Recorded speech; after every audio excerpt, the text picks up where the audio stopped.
toda esa patología que ocurre alrededor de la articulación y en los dientes, cuando ocurre esa manía de apretar los dientes o de rechinar los dientes, que es muy frecuente, que lo tiene un altísimo porcentaje de la población y que muchas veces pasa desapercibido porque ocurre durante el sueño y porque los síntomas van ocurriendo poco a poco de una forma muy difusa y en un principio la orientación es difícil de saber a qué especialista uno va, ¿no? Sí. Muchas veces ocurre debutando con dolores de cabeza, con dolores de oído, con contractura muscular y es frecuente que esa patología que suele acabar afectando siempre a la articulación de la mandíbula, pues no sepa uno a dónde acudir. Entonces recibimos mucha gente muy frecuentemente de traumatólogos, de otorrinos, de neurólogos, para darle un poco de alivio o tratamiento a esta patología de la articulación. La articulación de la mandíbula, esta por que la está cabeza, aquí, esta que tocamos cuando ponemos los dedos delante mueve, del oído, sí. Es una articulación un poco especial. Todos pensamos en una bisagra y no es una bisagra, pues tiene un pequeño, vamos, es un condilito con su menisquito y va girando y además adelanta según abrimos la boca. Tiene un movimiento realmente complicado, donde se amortigua por la acción de los músculos que van moviendo la mandíbula y pensemos que la mandíbula es el único hueso del cráneo que se mueve, todo lo demás está quieto y fundido y la mandíbula tiene un tope natural, que son los dientes. Entonces, ya sea pues por estrés, por una artritis, ahí estamos viendo ya algunas imágenes interesantes. Realmente el síndrome de la ATM o síndrome de la articulación es un ciclo de dolor, de espasmo muscular y de desbalance de la articulación, justo donde conectan la mandíbula con la base del cráneo, que es el hueso temporal, ¿no?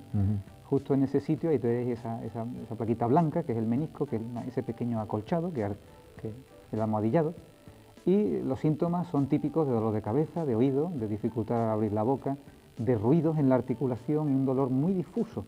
Y claro, este ciclo de dolor, este círculo, hay que cortarlo de alguna manera porque el dolor te hace el espasmo hace el desbalance y al final acaba aquello no terminándose. Pero la persona que lo sufre llega a identificar que por la noche rechina los dientes, que aprieta, que... El bruxismo realmente... ¿O no se da cuenta porque está durmiendo? Si es durmiendo es inconsciente, pero hay veces que te ocurre durante el día con esas pequeñas manías de apretar en los momentos de tensión o en una vida de mucha carga de estrés.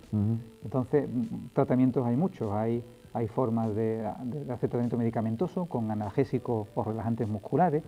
Hay una dieta blanda, calor húmedo o reponer piezas que están mal. No solamente el bruxismo es el origen de la patología de la articulación, sino que también la falta de dientes, la mala posición de dientes, de la que hemos hablado algún día, que hace que la boca pues no tenga ese encaje regular, homogéneo en los dos lados. Y claro, todo aquello acaba afectando la articulación, que en último extremo habría que intervenir en una pequeña cirugía que ya hoy se hace con un artroscopio, con una fibrita que entra en una pequeña herida y se le hace un cortecito a esa zona y se mejora la posición, como ocurriría con cualquier otra articulación del organismo, como ocurre en traumatología, en la espalda, en la rodilla, en la cadera, ¿no? Y son formas de hacer una restauración a través de los dientes, en principio, si es posible, como técnica conservadora, medicamentosa si lo requiere, y en los últimos extremos ya ese tratamiento quirúrgico. Vemos también algunas imágenes de cómo reponer algunas piezas, aquello que decíamos de cómo subir ese desgaste dental, que es una de las consecuencias de ese apretamiento. Claro, se va desgastando todos los dientes. Todos los dientes. Porque se aprieta por la noche durante mucho tiempo. Tengamos en cuenta que la carga que sufre un diente al ser apretado contra otro es 10 veces más grande en ese apretamiento que lo que normalmente están preparados los dientes para sufrir, que es en la comida. En la comida realmente es poco el tiempo de contacto durante el día que estamos comiendo. Pero ese hábito pernicioso de ese apretamiento, donde decimos que interviene mucho el mal encaje de los dientes, esa maloclusión, y también épocas de estrés en el que esa descarga emocional, esa descarga de personas que están sometidas a mucha tensión, tensión, descargan esa tensión, pues sabemos que muchas veces estamos conscientes y estamos apretando dientes, tal en esa descarga de tensión, y hay una fase del sueño que es muy frecuente, porque hacemos unos movimientos con los ojos, la fase REM, y fase en la que estamos apretando o rechinando dientes. Si rechinas dientes, la pareja lo sabe porque suena, pero a veces no rechina, no hace ese desplazamiento y solamente aprieta. Entonces, las imágenes que estamos viendo son imágenes de cómo reponemos con cerámica la zona desgastada o afectada del diente, que bien ha ocurrido por ese apretamiento o bien por algún traumatismo, y cómo reponemos con cerámica para finalmente conseguir una forma simétrica de encaje. Es algo parecido a como si tuviéramos una pierna mucho más larga que otra, pues siempre ponemos unas calzas para equilibrar y que vaya todo perfectamente equilibrado en las articulaciones.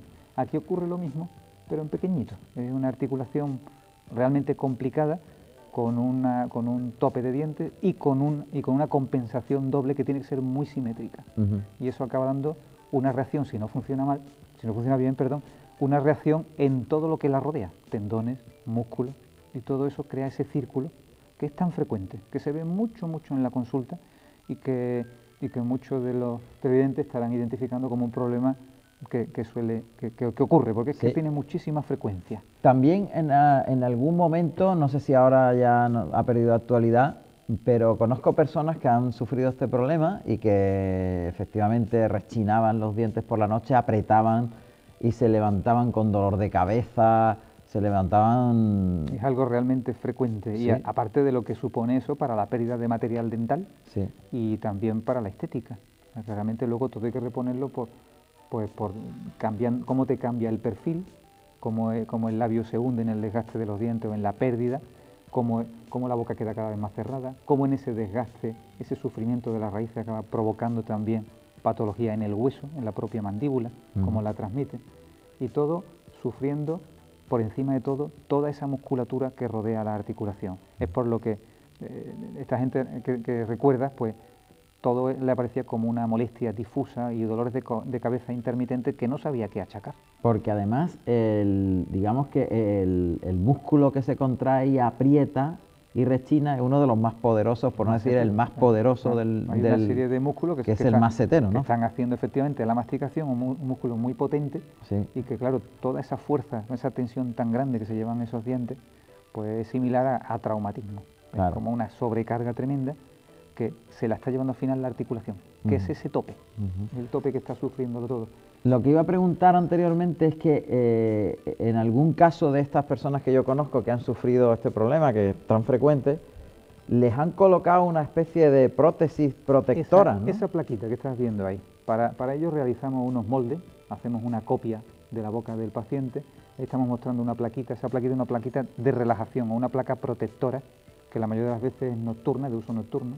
Y, o sea, se colocan para dormir y luego por la mañana se retiran. Normalmente está en la mesilla de noche. Además es una cosa muy habitual, lo usan muchísima gente, una cosa muy frecuente pero que no se ve por la calle, en el que fíjate como tomamos un molde de la boca, fabricamos esa copia con ese articulador de cómo encajan los dientes y luego otra copia de cómo deberían encajar y fabricamos esa plaquita que va perfectamente adaptada a la boca como una huella de los dientes y que lo que está consiguiendo es darle a la mandíbula la posición y la simetría que debería tener, lo cual rompe ese círculo vicioso del que hablábamos de sobrecarga, de tensión muscular, de apretamiento de ligamentos y al fin y al cabo de esas dos superficies articulares que están frotando con una terrible sobrecarga para la cual no están preparados. Y esa protección, esa prótesis que se coloca nocturna, ¿es molesta? ¿Se adapta bien? ¿Al principio cuesta dormir? ¿Cómo es eso? Hay varios tipos de prótesis de protección o varios tipos de placas de protección. Unas son muy cómodas, que son blanditas, que son elásticas y tal, para casos en los que no necesitamos mucho tratamiento, porque aquí, como en todo en medicina, es muy importante el diagnóstico precoz. El coger esto a tiempo nos va a evitar pues una cantidad de desgastes dentales, nos va a evitar pues molestias, patologías de la articulación, sobrecargas musculares. Como siempre, somos firmes defensores de la odontología preventiva. En este caso, un diagnóstico precoz es muy importante. Estas placas que decimos, de lo que estás preguntando acerca de la molestia que pueda tener, en estas placas que son muy frecuentes, son elásticas y que acomodan y que amortiguan.